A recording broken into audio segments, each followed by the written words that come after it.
हमारी पार्टी ये कहती है कि बिहार में हमारी सरकार बनेगी, जो बनने जा रही है, तो हम बिहार के लोगों को मुफ्त में कोरोना की वैक्सीन देंगे जब भी वो उपलब्ध हो जाए। इसमें क्या परेशानी है? हमारा रिकॉर्ड है, जो कहते हैं वो करते हैं।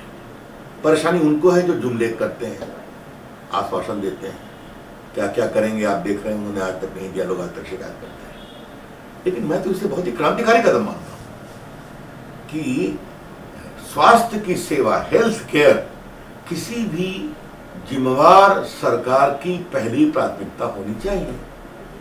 तो आज हमने कहा जब भी कोविड की वैक्सीन आएगी हम फ्री उपलब्ध कराएंगे, सरकार उसकी चिंता करेगी, बिहार सरकार जो बनेगी, तो इसमें क्या परेशानी है? हमारे साथ बातचीत करने के लिए केंद्रीय मंत्री और बिहार के वरिष्ठ नेता रविशंकर प्रसाद। रवि जी, कल जिस तरीके से बीजेपी ने अपने संकल्प पत्र के अंदर कहा कि जब एनडीए की सरकार आएगी तब वैक्सीन जो है कोरोना की वो फ्री बांटी जाएगी, उसको लेकर विपक्ष ने आड़े हाथों ले लिया। उन्होंने कहा क्या देश के अंदर बाकी जो लोग हैं उनको फ्री नहीं मिलेगा? क्या ये चुनावी वादा है वोट लेने के लिए? आप मुझे बताइए, कोई भी जिम्मेवार सरकार और जिम्मेवार पार्टी को स्वास्थ्य की चिंता करनी चाहिए कि नहीं करनी चाहिए? कोरोना है तो अगर हमारी पार्टी ये कहती है कि बिहार में हमारी सरकार बनेगी, जो बनने जा रही है, तो हम बिहार के लोगों को मुफ्त में कोरोना की वैक्सीन देंगे जब भी वो उपलब्ध हो जाए। इसमें क्या परेशानी है? हमारा रिकॉर्ड है, जो कहते हैं वो करते हैं। परेशानी उनको है जो जुमले करते हैं, आश्वासन देते हैं, क्या क्या करेंगे आप देख रहे हैं, उन्होंने आज तक नहीं दिया, लोग आज तक शिकायत करते हैं। लेकिन मैं तो इसे बहुत ही क्रांतिकारी कदम मानता हूं कि स्वास्थ्य की सेवा, हेल्थ केयर किसी भी जिम्मेवार सरकार की पहली प्राथमिकता होनी चाहिए। तो आज हमने कहा जब भी कोविड की वैक्सीन आएगी हम फ्री उपलब्ध कराएंगे, सरकार उसकी चिंता करेगी, बिहार सरकार जो बनेगी, तो इसमें क्या परेशानी है भाई? लेकिन विपक्ष ये कह रहा है फिर उत्तर प्रदेश में, उत्तराखंड में, कर्नाटक में, मध्य प्रदेश में, हरियाणा में, हिमाचल में, वहाँ क्यों नहीं, आप गोवा में क्यों नहीं मिले वहाँ की गरीब जनता को? वहां की सरकार तय करेगी, कई सरकार तय करेगी, ये बिहार का चुनाव है ना। तो हमारा खाली कहना है, वैसे भी कई बार कहा जा चुका है प्रधानमंत्री के द्वारा ऐसे भी कि जब भी वैक्सीन मिलेगी हम लोग कोशिश करेंगे वो उपलब्ध हो। हमने कहा कि हम बिहार के लोगों को फ्री देंगे, तो ये तो बहुत ही, मैं फिर कहूँ, क्रांतिकारी कदम है। बाकी करें, मुझे खुशी होगी।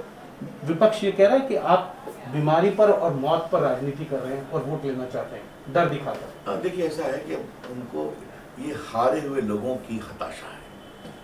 मैं फिर कहूँगा, हम क्यों, मैनिफेस्टो का पार्ट है ना, विजन डॉक्यूमेंट है, हम देश को या बिहार को कैसा बनाना चाहते हैं, इसको बनाने में क्या दिक्कत है भाई?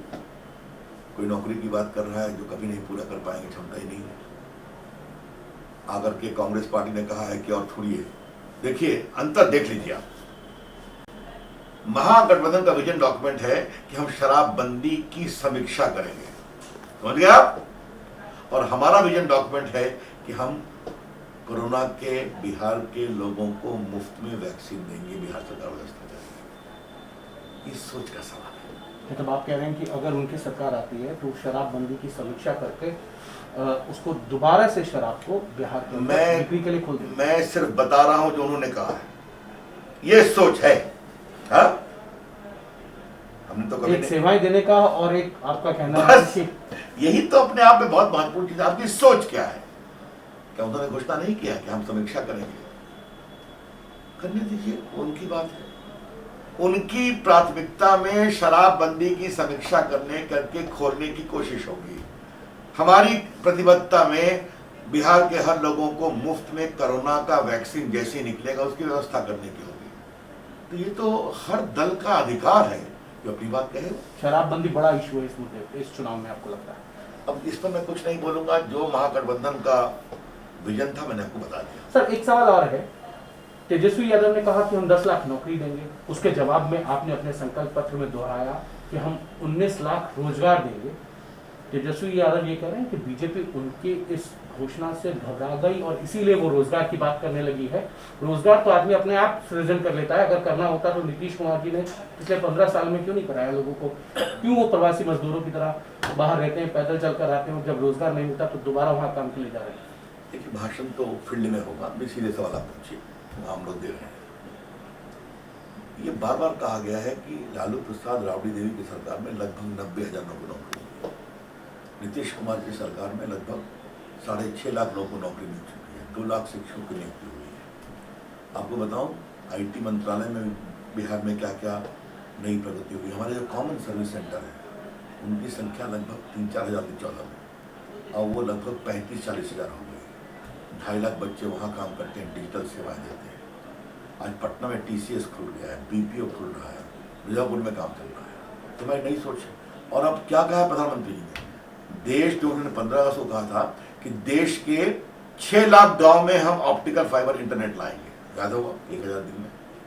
आप ही के मंत्रालय का घोषणा, उसकी शुरुआत बिहार से होगी कि हम 6 महीने में बिहार के 45,000 गांव में ऑप्टिकल फाइबर नेटवर्क ला देंगे। कारण क्या है, लालटेन युग की तुलना में बिहार के हर गांव में बिजली, हर गांव में सड़क है।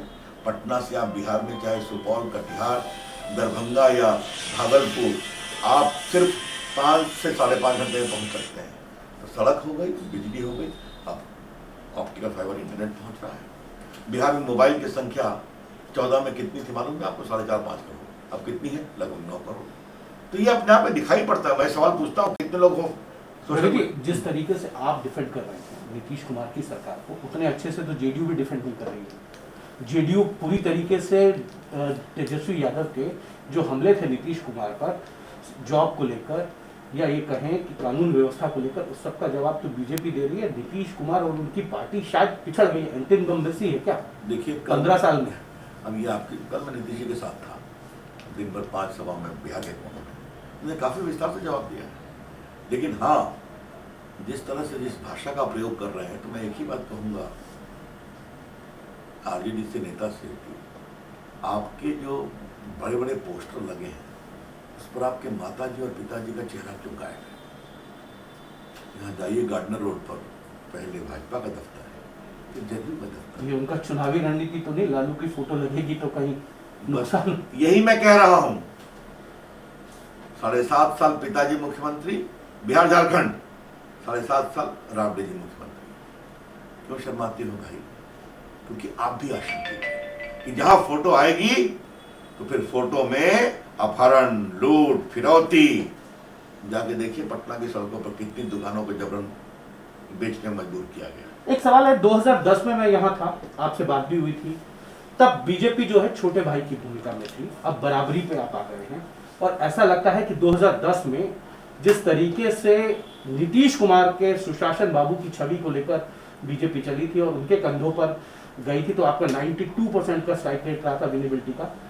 अब ऐसा लगता है कि नीतीश कुमार बीजेपी के कंधों पर खड़े होकर केंद्र सरकार की उपलब्धियों को गिनाकर चुनाव जीतना चाहते हैं, क्योंकि कहीं ना कहीं लोगों के अंदर विश्वास की कमी आ गई है कि नीतीश कुमार अब वो नीतीश कुमार नहीं है जो 2005 से 10 के थे। देखिए, मैं आपकी सोच को थोड़ा सुधार दूं।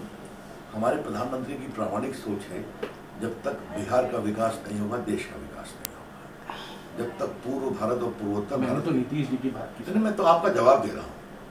तो ये ऐसी बात नहीं कोई किसी के प्रेम में, ये बिहार में सड़कें बनी, पुल बने हैं, गंगा जी बना है, तो भारत सरकार 1.25 लाख करोड़ का पैकेज आज इम्प्लीमेंट हो गया। नीतीश जी और हमारे संबंध बहुत अच्छे हैं, पारस्परिक समन्वित के, समझदारी के, बिहार के प्रति विकास के संकल्प के। तो कौन किसके कंधे पर है, कौन किसके कंधे पर नहीं है, आप निकालिए। हम लोग बिहार के लिए काम कर रहे हैं, अच्छा काम कर रहे हैं और आगे फिर काम करेंगे। तेजस्वी यादव की सभाओं में बहुत भीड़ आ रही है, ये कहा जा रहा है कि लाखों की संख्या में भीड़ आ रही है। क्या वो नीतीश कुमार की सभाओं में नजर नहीं आ रही थी? बीजेपी के बहुत से नेताओं की रैलियों में, सभाओं में वो भीड़ नजर नहीं आ रही थी। इसको किस तरीके से? ऐसा है, गिनिए आप। मैं तो घूम रहा हूँ, कल थे नीतीश जी के साथ, क्या मीनापुर, क्या हसनपुर से कौन लड़ रहा है आपको पता है ना?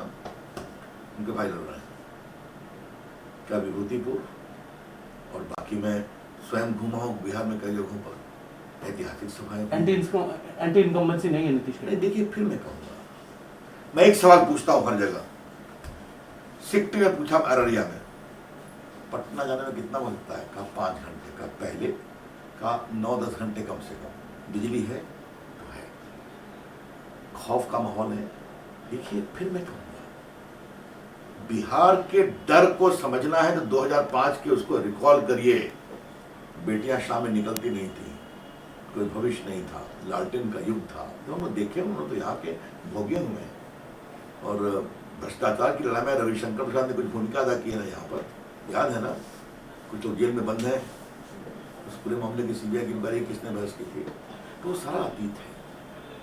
ये जो बार बार कहते हैं हमने कहा 19 लाख जॉब देंगे तो देंगे, करके दिखाएंगे, बिहार को मछली पालन का बड़ा सेंटर बनाएंगे, आईटी का बड़ा हब बनाएंगे। आप सोचिए अगर 45,000 गाँव में लग गया ये पूरा ऑप्टिकल फाइबर जब हम लगाएंगे तो उससे कितनी संभावना निकलेगी।